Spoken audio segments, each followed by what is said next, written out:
Hey, hey, welcome back to the Expert Scale Show. I'm joined today by, honestly, one of my increasingly favorite people, Laurel Portier. Laurel is just an absolute beast in the Facebook ad space. It's interesting. I don't even sometimes know how to describe you, Laurel, to people, other than she turns uh, average coaches who maybe are seeing a small return, if not break even or worse on their Facebook ads, into crazy success stories. Like crazy stuff that nobody else even talks about. 16x ROAS, like 20x ROAS. You yourself, when you first told me, you're like, yeah, I've done, 4 or 5 million in the last few years. And you're like, yeah, I just spent, 150K in ads. I'm like, whoa, this girl is playing on a different level of the game. So welcome to the Expert Scale Show. We're so excited to bring your genius to our community today. Yeah, thank you. I appreciate that. Yeah, people always get really freaked out that I like to brag about how little I spend on ads when everyone else loves to puff up their chest and be like, "I spend X amount." I'm like, "Dude, I'm trying not to do that." But cool. Cool story, bro. I love that mindset. That's such a good mindset. That's way more of an actual business mindset, I feel like, other than, let's just say, like an internet marketer mindset. Who I'll brags tell about you how a much funny money they spent I'll on actually tell you a ads? funny story. My tax guy actually said, "You need to spend more on ads so that you can spend less in taxes." He's like, "Spend more." That's hilarious. Well, Facebook likes your tax guy. There you go. Well, we've got some really fun conversations to have today. You're one of our board of directors at Board of Experts, and we actually have an event coming up next week where I've seen your slides. It's absolutely next level. You're one of the few people who, when I hear talk about ads, my eyes don't roll into the back of my head. I'm just being totally transparent with you. Because a lot of people, when they talk about ads, it's kind of math. It's like your funnel works or it doesn't. You spend more, you make more, blah, blah, blah. And then there's a lot of tactical stuff. But I think something that differentiates you, Laurel, is you come at it less from an ads perspective and you come at it more from a true strategic perspective. And you've built this amazing ecosystem around advertising that really allows experts to nurture and convert way more of attention into actual buyers. And so here's the reality, right? You know this, but like Facebook ad costs are going up. Actually, all platform ad costs are going up. And there's a lot of people I've heard over the last year, 2 years, who are struggling with running paid traffic profitably. So let's just start big picture. Speak to those people for a second. Why has it been so hard to win at ads over the last couple years? And what's the paradigm shift those people need to make? Yeah, the biggest reason is because a couple of years ago, you could put together a funnel, send ads to it, right, and make so much money. And that worked for so long that all of the advertising courses that you see out there, they teach that model. But the problem with that is that that model is not as successful as it used to be because of saturation. There's more people who are coming into the ad space because of all these courses, right? And so, whenever you're talking about a one dimensional way to do something, and you're teaching that one way to do something to millions of people, what do you think's going to happen? Mm. Naturally, it's just everyone's going to be doing the same thing and it's going to become less and less effective. And so that's why all of the people who do the new thing, they're always the most profitable in the beginning because not a lot of people, but then as the laggards and the late adopters come in, those are the ones that it's kind of like coming at the end of a pyramid scheme, right? Mm. You never want to be the last one to join a pyramid You know? scheme or a Ponzi scheme for that matter. But that's kind of So essentially is what Facebook a happened. Ponzi scheme? Like is that, so let's talk about that. Yeah, no, not at all. It's just the way that people think about it as one dimensional. It could be seen like that by a lot of the gurus who are selling it to be this $1 in and $2 out, but like if you log into my ad account right now, it will not tell the full story. Mm. Like, we've made over $4 million now. And if you look at my return on ad spend, it will say 0.52, meaning that I am losing about 48 cents for every dollar that I'm putting in because Facebook's not tracking all of the stuff that I'm like right now. I am on this podcast because Onik saw my ads years ago, right? Mm. But the Facebook ads manager's not going to count that ROI here right now, right?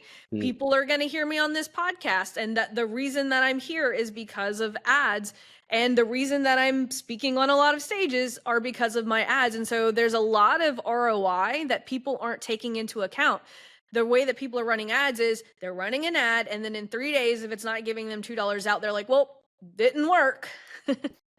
And you can't think of advertising like that. Like, I started working in television in 2002. This is long before social media, right? Totally just aged myself, At the event B&V, I'm turning 43, right? So I've been in the game since 2002. It's been a long time, right? And I have never in my career in television ever had an accident attorney or a car dealership storm into my edit bay and say, "Laurel, I demand to know, which commercial did we run that got my last client?" Like, how stupid does that actually sound? But yet, that's what so many people are expecting Facebook ads to do for them. Like, they treat it more like an ATM machine when really it is the same vehicle that we use in order to, send commercials back in the day, which commercials today still work, right? Otherwise, people wouldn't be spending $8 million on a Super Bowl commercial. But you could still get that same amount of reach for a far less amount of money than $8 million for a 30-second spot. So I can hear people's objections in their mind going, but what do I do then? Just keep spending money on ads that are not performing, and I'm not making money. I'm not making the money back. Like, what do I do, Laurel, if not to expect $1 in equals $2 out from Facebook Ads Manager? You have to stop being fucking lazy. I'm just going to tell everyone the truth here, because here's the deal. The online marketing space has gotten spoiled, right? We need to start looking at advertising as a real business would, right? If I go to a car dealership, I go to an accident attorney, they would think all of this is stupid. Like, everything that the way that we look at online advertising is stupid, because they understand the ROI of staying visible for a very long period of time. We're online marketers. We didn't invest in our business. We didn't have to buy a brick and mortar business. Brick and mortar businesses understand advertising, because, like, here's the thing. You can't expect to open up a restaurant, run ads for a week, and then have this super successful restaurant. So why would we expect that from Facebook ads as an online business, right? Because we've been trained by all the gurus to think that that's how it works, but it doesn't. And so, Anik actually said something super, super valuable to my audience in the last interview that we did. And he was like, you don't even have to have the best business. You don't have to be the best at what you do. You just have to stay in front of the audience the longest, and you're going to win.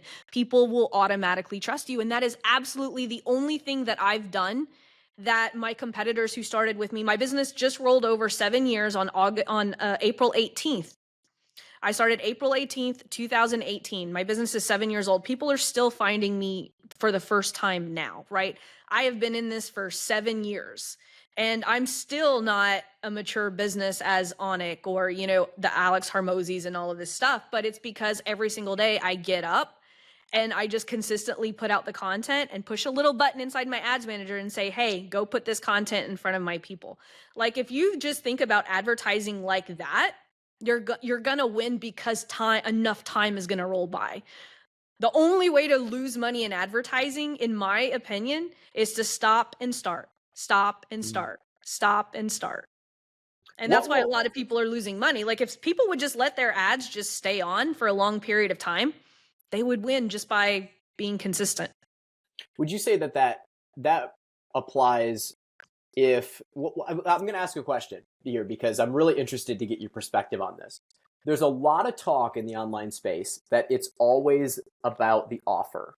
Right? Mm-hmm. It's always the offer. And what you're saying is actually I told you that's so fucked up, the fucked up way of thinking. And this is why I'm leaning into it. I want to hear your contrarian perspective on this, because I know a lot of internet marketers who essentially their mindset is they go and spend money on ads in a funnel and it doesn't work within a short time horizon. Let's just even say, goodness, but that's the mistake right there. What you literally just said, a short term horizon. That is the messed up way of thinking right there. But their mentor is going to tell them it's the offer, right? It's the offer. Okay, I'm going to say something that is going to kind of trip some people up, right? The offer is important, absolutely. I made my first $200,000 without having an offer. How do you think I did it? Hmm. Without it, I didn't even have an offer. Like everyone says that, "Ooh, the offer is the thing." But how do you think I made my first $200,000 with no offer? How?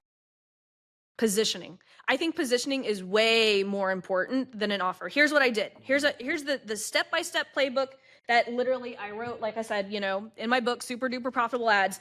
Like my first $200,000, here's what I did. I was still working a full-time job, so if people are listening right now and they're like, "Well, I don't have time to do." Here's what works, right? Get up every day, put out a piece of content, give value, and just show up and serve one person every single day, right? Get on Zoom calls. And here's how I made the money. Because people are like, "Well, if you did that, how'd you make money?" Well, I got on Zoom calls and I looked at people's ads and I told them what was wrong with it. And you know what happened? People were like, "Ooh, could I pay you to do this with me all the time?" Never had to make an offer. Hmm. Hmm. Right? So, and you Poke would a hole in that, right? and you Like, would did I need an attribute that offer? you would attribute that to what's the first principle there that somebody needs to take away? Positioning. I literally Positioning. showed up every single day. And by the way, I didn't have the knowledge that I have now, right? Because think about this. I am working in television. The only skill set that I know is how to create badass videos and throw $5 on it to get it in front of more people. That is the only skill that I had when I first started my business. So people think that you have to have this like big, bag full of tools. That was the only skill set I had, was that I knew how to get people, I knew how to make commercials, and I knew how to use $5 in order to get that commercial in front of more people. And so literally just one day I just showed up and went live and I was like, "Hey, here's what I'm doing at the TV station. If you're a brick and mortar business in Phoenix, Arizona, because that's where I live. That's where the television show that I worked on was filmed out of." And I would literally, before the TV station, before my time I clocked in, I worked like a 7 to 2. It was a really cool schedule. And you would see my videos early in the morning. The sun would be coming up and I would be going live and I'd say, "Hey, here's how, to write a great hook in order to get, more viewers on your video. Who wants to see the $5 ad setup? Drop a line below this video." And then I would just have conversations in Messenger and I would be like, "Hey, I have some time this week. Do you want me to show you how to actually set this up in Ads Manager?" That's all I did for over 100 days. And before the end, November 2018 was whenever I launched my $7 program. By the time I launched my $7 program, still working a full-time job. Okay. Still working as a full-time job. I loved my job in television. I had the raddest job, right? I got to chill with Bob Saget, Grumpy Cat. There's so many freaking amazing people that I worked with over the last several years. And so I wasn't one of these that was rushing to quit my job, but I literally one day, one of my students actually, she's like, "Laurel, let's sit down and do some math." And I was like, "Maria, I love my job." She's like, "Laurel," she's like, "I think you're making way more money doing this than you are in TV." And I was like, "I don't think so. I'm making like $50 an hour working in TV." Right. And she's like, "Let's get out a pen and paper." And at this point I had an agency service. I had a coaching program that was like $2,000. And then I had just launched my $7 program and immediately had 1,000 buyers the first weekend. And we sat down and did the math. And she's like, "Laurel, you're making $360 an hour working 3 hours a day.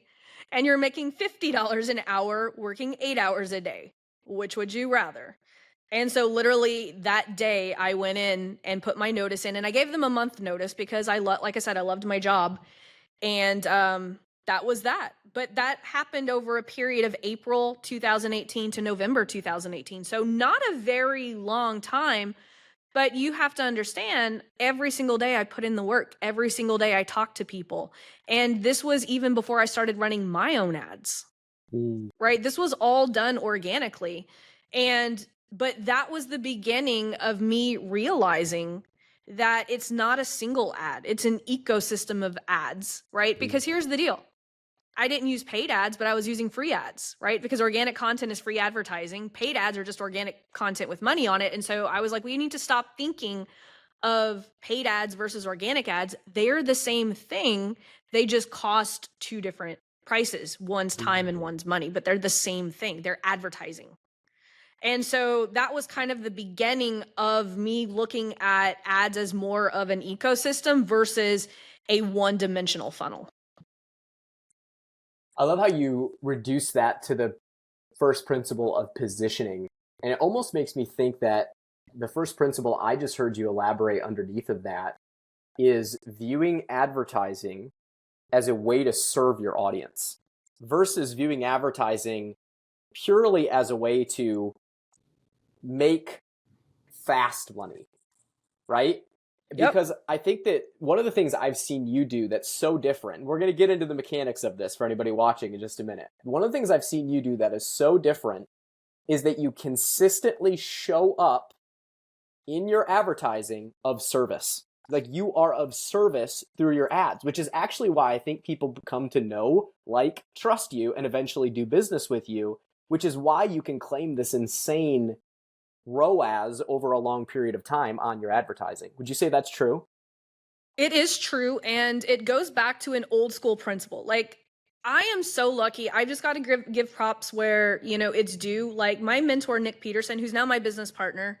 I started working with him in 2019 at a crucial time in my career when people were pushing me into the more internet marketing stuff. Mm. And what I love about Nick, Nick is one of the people who, he helped Alex Harmozy build Gym Launch. He's helped he's one of the guys that has like helped so many people that we know build offline businesses very successfully. And so when he saw what I was doing, he was like, trust your gut. He's like, because a lot of people are trying to push you into this thing Mm. where you're starting to question whether or not you're doing things correctly. Because at the time in 2019, I was the butt of a lot of jokes.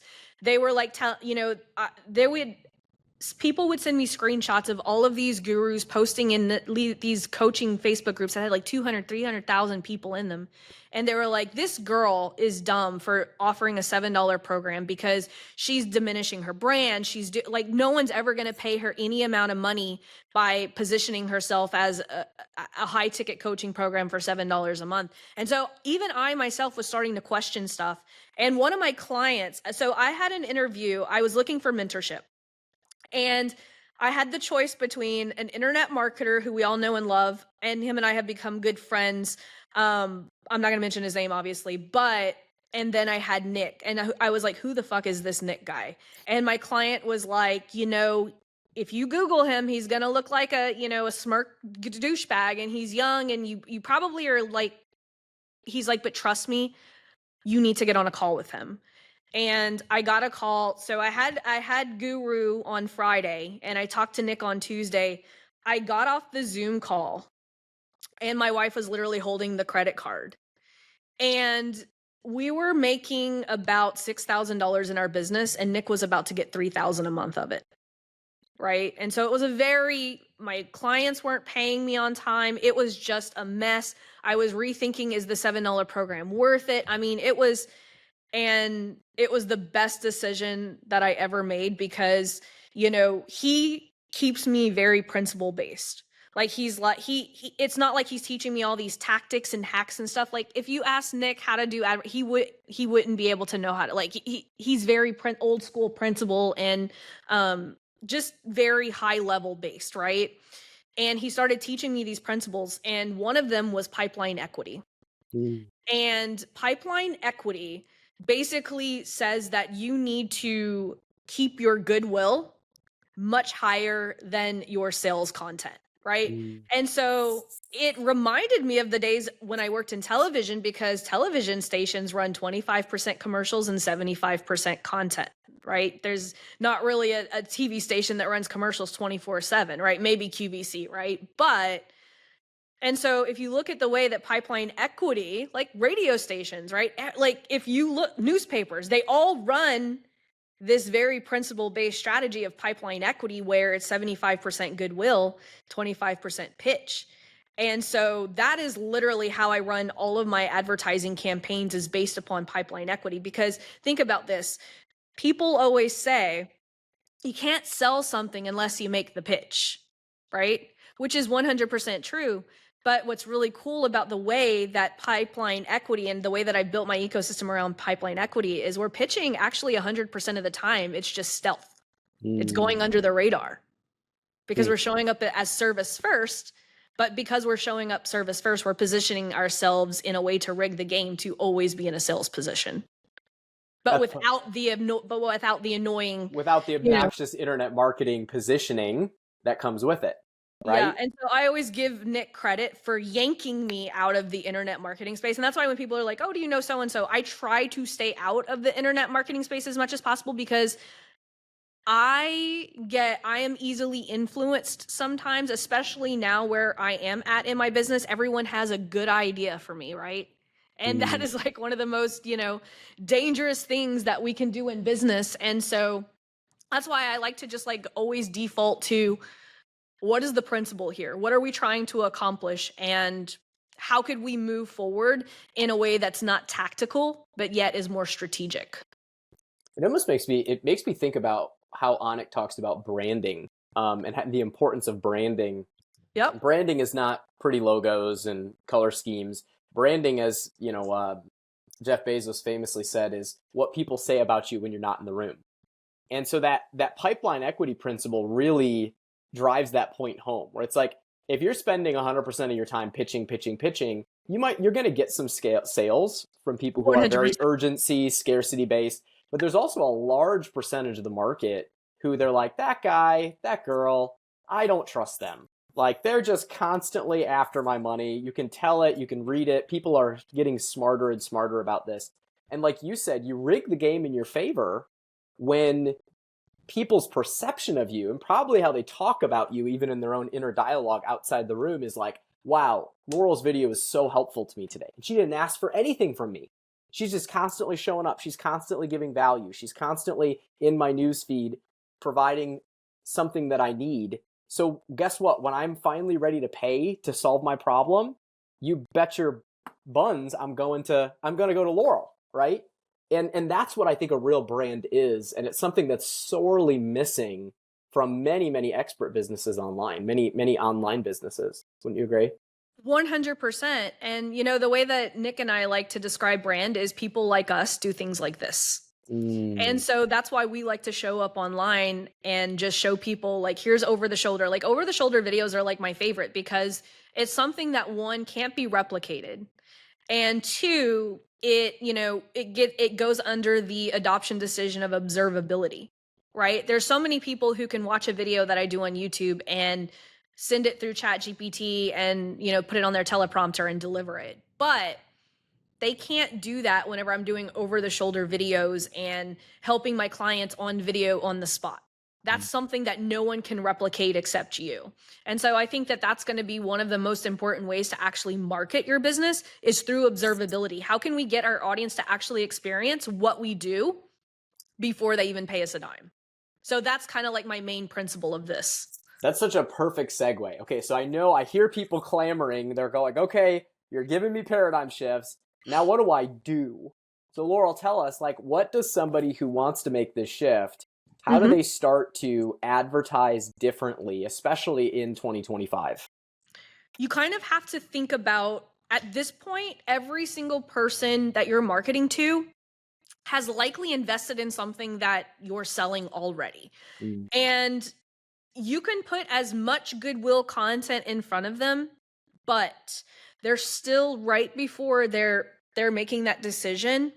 They're asking themselves one question. And if you can actually showcase how to answer this question in your content without actually saying it, you're always going to win. And that one question is, why will this time be different? And so you have to figure out every possible way to showcase the answer to that question, but more in a B message sort of way other than an A message, like pretty much saying it right. Like you want to get people to experience it without you having to tell them that this time will be different because of this. Show, don't tell. Exactly. Like you have to get them to really experience it. And, I've had this, talk, with plenty of my clients, especially after going through Onyx Expert Model, because it's the key to making this stuff work is going to be that monthly activation event. And I love it that it's inside the expert model because a lot of my students, they're doing webinars, But what they're doing is they're hiding behind the presentation, and it's just not working anymore, right? And that's not me saying webinars don't work, because I know what I just said and I know what people heard, right? That's not what I'm saying. But what I love about the monthly activation event is that it allows you to take down the screen of the slides and the fanciness of everything. And it allows you to actually connect with your audience in a way that they can have that observability of what you do and why you do it, right? There's no better marketing than getting on a Zoom call and just solving problem after problem after problem live as people are watching, because they know it's not fake, they know it's authentic, and you're proving that you actually can do what you say you can do. And there's no amount of marketing that will be better than that experience right there. And that's why I love the monthly activation. I just love, honestly, like the way that Onic put together the expert model, because I even saw the holes in my own model of how I needed to fill in the gaps. And I have had my students start switching to, instead of doing the fancy webinars, doing those more implementation monthly activation events with their audience, and they're converting. And Mm, it's no surprise that it's converting. It's because it's the ultimate observability. that's so cool. Yeah, first principles work. Mm-hmm. And it's the right container. So here's what I heard you say, right? So people have to, first of all, they've got to get really good at stop being lazy and putting out goodwill content where at least initially there's not an expectation of ROI. It's not a call to action. It's solving problems, it's addressing pain points, it's speaking to their target customer, it's adding value, right? Then there's got to be some content that's addressing the big question, right? Why will this time be different? The Mm-hmm. objections. This is kind of like objection busting content without seeming like it's objecting busting content, right? Yep. So what else? Like There's so that last piece, right? I teased it, right? So there's 3 parts to my ads ecosystem. Now I'm gonna strip it down. You guys ready for this? Because if you do nothing but this, you will win. I promise. 2025. And I would love for someone to poke holes in this, because there's none. Okay. challenge 3 parts. accepted. 3 parts to my ads ecosystem, right? Part 1, it's the gateway content. Now, this gateway Mm, content could be a podcast episode, it could be a blog post. My favorite, though, is video, because you can segment audiences based off of video views, and it's on platform. That's why I prefer video content, right? But this video content has to be targeted. It has to solve a very specific problem. It can't be broad. The broader you go, the more people you're going to attract. And I know that's what a lot of people are like, well, I want more eyeballs. The key to this is actually getting only the right eyeballs, right? Because 2 to 3% of people are ready to buy right now, but there's 97 to 98% of people who are your ideal clients, but they're not ready to buy, right? So the gateway video is a goodwill video that's only going to attract our ideal clients. So it has to be super targeted content, okay? Once they watch 25% or more of that video, which should be about 3 to 5 minutes, 25% is going to get them engaged long enough, right? And I know a lot of people love short form, but I'll tell you guys how to actually implement that coming up. So, step 1, gateway video. Create an audience of people watching 25% or more of that one video, gets them onto a conveyor belt. Okay? The conveyor belt is going to be a series of content that is just complete nurture, right? Keep it 75% goodwill, 25, because yes, you can pitch along the conveyor belt. That's okay. But we want to keep the content 75% goodwill, right? So this could be podcast episodes, this could be YouTube videos. As a matter of fact, if you guys give me the YouTube video, even though it goes to y'all's channel, I'm going to run ads to it. Why? Authority, right? Transfer of authority. And so, yes, I will run ads to other people's content in my conveyor belt. These could be in the form of boosted posts, or you can go right in the ads manager, run them for $1 a day. It doesn't matter how you do it. I do this on YouTube, I do this on Facebook, I do this on TikTok. It does not matter. Like, it's very platform agnostic. So part 1 is the gateway video. You get them on the conveyor belt, which is the nurture sequence, right? But what did I say happens, right? They've watched your content, so they know it works. They've seen the numbers, right? You'll break down the numbers in these content pieces. You'll tell stories like testimonials and case studies. So they've seen success stories.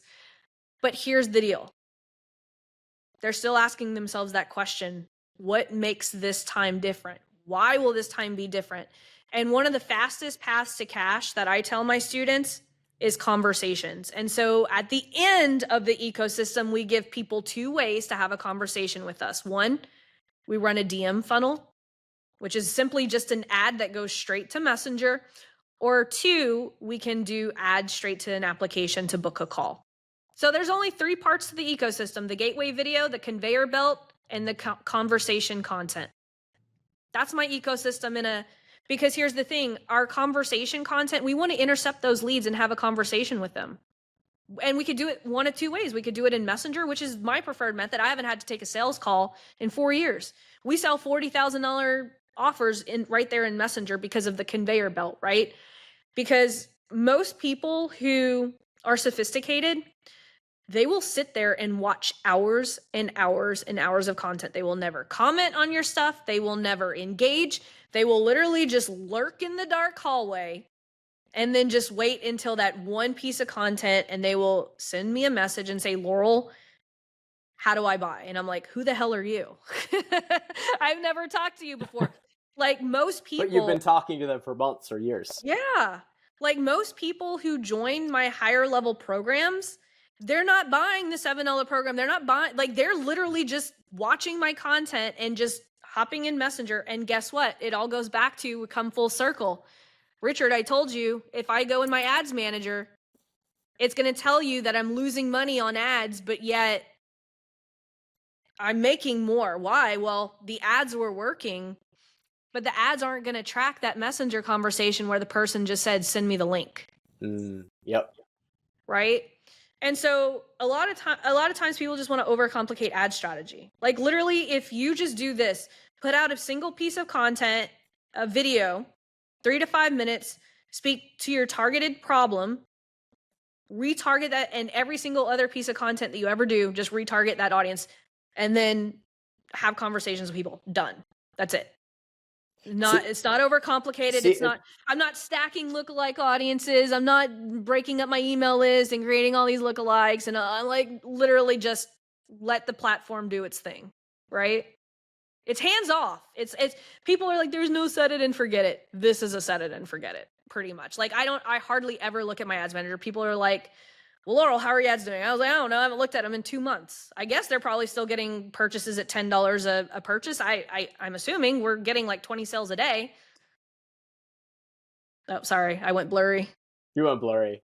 You broke the camera. I did. It was like, okay, you're done. You broke the camera. You were just speaking such fire. It can really be that simple though. I know there's tons of people whose heads are whirling right now where Here's it's just the thing. It's simple, but it's not easy because guess what? People will run the conveyor belt for 2 weeks and be like, I haven't gotten a sale. This don't work. Right? It's like Willy Wonka, Veruca Salt. I want it and I want it now. Right? That's the way that people look at it with ads. So the game is really showing up consistently and being willing to wait long enough to see the return on building an engaged community. Unless you want to spend a shit ton of money. Yeah. Which is getting harder and harder to do. If you don't have a huge budget, this is the way to go. But here's the thing. If you do have a huge budget, what do you think happens when you put my ecosystem underneath that funnel? It's going to catch all of those leads that have been not watching your webinar, that's not booking a call, right? Like, I always tell, my favorite stories are people, the $5 ad that revived a dead webinar funnel. We literally had thousands of leads coming through a webinar funnel, and come to find out they're not watching the webinar. I'm like, cool. I told my client, go shoot a video promoting your PDF version of your webinar and just say, drop a line below this video if you want this information, and booked over 200 triage calls, over a weekend with like $6. It was like under $7 in ad spend. It was freaking ridiculous. Now, is that going to happen to everyone? No, but she had a bunch of leads that were literally just sitting there, not doing anything with them. And so like a lot of times when people come to me and they're already running a direct response funnel, I'm like, watch this, y'all hold my beer. Right. And we just literally almost on day 1 or day 2, they see automatically an ROI because they've had all these leads just coming through this and no way to nurture them outside of email. Like email, only about 20% of people are going to open an email. way more people, 80 to 90% of people see a Facebook ad in their newsfeed. That's crazy. What percentage? Do you know what percentage that is? What? How many people see a Facebook ad or see a Facebook video? Well, probably like 80 or 90% of people that you put it in front of, right? Because they're like Crazy. sitting like this like all day, right? I was curious if there were stats on that. Groundbreaking. Cool. All right. Well, you just simplified the whole world for everyone. The entire expert space just made everybody's life simpler. I mean, of course, there's the people are going to be like, oh, Laurel's saying funnels don't work. I'm like, no, I'm not saying that at all. I'm just saying like a funnel alone is not going to get you the ROI that you're looking for. You know, like and one of the things that I just really, my main mission is just to level the playing field of ads, right? Ads used to be something that only like the best of the best profitable businesses could do, right? Like in 2002, a television commercial cost $2,000 for a 30-second spot, right? There's never been a level playing field where businesses like yours and mine can run commercials for $5, right? Like it's never been a time where you can do this. And so it's like it's now or never. You know, there's more and more people coming into the online space. Facebook advertising is making it easier for people. I mean, I'm pretty sure in the next 6 months, we're not even gonna be able to push any specific buttons. Facebook's just gonna want us to load up the ads and it's gonna do its thing, right? You know, if I watch one of Onyx videos on YouTube, because this is tracking everything, Facebook's automatically going to start showing me Onyx ads because it knows I'm watching his videos on YouTube, right? Like the platforms have just gotten extremely smart. And because of that, there's going to be more people that are going to be running ads more than ever. And so like, if you're not running ads right now, you need to, because it's going to get more expensive and it's going to get harder for your content to find a place in the newsfeed, right? So that's my spiel. That's your spiel. That dovetails so well on where we started in the conversation, which is like, now's the time. Why aren't you showing up for your audience right now? Like it's going to get harder. It's going to get more expensive. But the people who actually show up and build an audience now and are putting out content consistently now, they'll be building that pipeline equity, which will serve them in their business for years to come. Yeah, 100%. You know, I'm sitting here in my office, my main office, and outside right there is Main Street. I think a lot of people forget that, you know, if you have an online business, you're like, oh, I'm going to run ads to the entire United States. People often forget that their best customers are likely outside their door in their same city. And so like, if you have a small budget, run just your ads inside your city and your ad spend will go even further. But people are so like, oh, I got to run all the US and I got to run to the top 4 and everything. I'll give you a direct example. So I have a client who she does yoga, and she helps parents of high school children who are kind of troublesome, and the parents just need a little relaxation, right? That's a very niche market. And she wanted to do an online workshop. And I was like, dude, where do you live? And she's like, Portland, Oregon. I'm like, dude, no. And you only have a $500 budget. I was like, you know what we're going to do? We're going to run ads to the parents in Portland, Oregon, because Portland, Oregon is all about the yoga, and it's all about, like, you won't have to sell anyone on yoga, right? Do it at the freaking park. Charge your $50, because she wanted to do yoga on Zoom. I'm like, dude, your $500 will literally go so much further in Portland, Oregon. And guess what she did? She sold out her Zoom class right there in her own neighborhood. And you know, but there's so many opportunities like that. Like, people are missing it, you know?